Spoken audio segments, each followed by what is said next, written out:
Ассалаумағалейкум, қалдарың қалай достар. Бүгін осындай логотип жасаймыз. Өте оңай. Круг жасаймыз. Ортасын ортасын осылай линия қойып жүреміз. И осыны мына инструмент таңдап осылай өшіріп тастаймыз.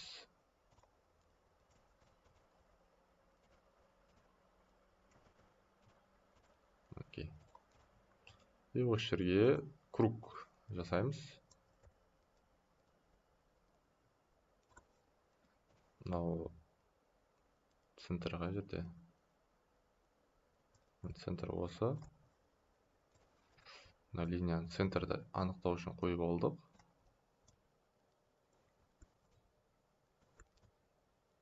Мына линияны алып тастаймыз. Екеуін бай көшіріп қойып қоямыз. Екеуін бай аламыз. Осы жерде осы шетін басамыз да бай тартамыз.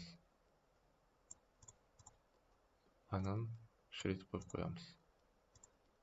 Сәл үлкен болып тұр.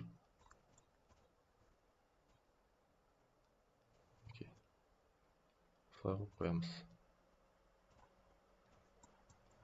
Объект разобрать дейміз. Окей. Артқы фонын қойып жүреміз.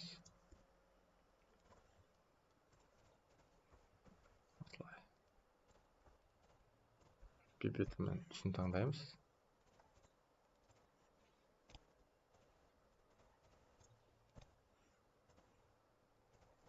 Мынау екеуін сгруппировать етіп центрге қойып қоямыз. И сәл размерін үлкейтіп қоямыз. Болды, осымен достар, логотип дайын болды. Өте жеңіл сабақ. Сіздерге пайдалы болса, лайк басып тіркелуді ұмытпаймыз. Егер де логотип керек болса, маған жазыңыздар. Ақылы түрде жасап береміз. Құдай қаласа. Төменде Instagram парақшамды белгілеп қоямын. Сол жерге тіркеліп маған жазсаңыздар болады.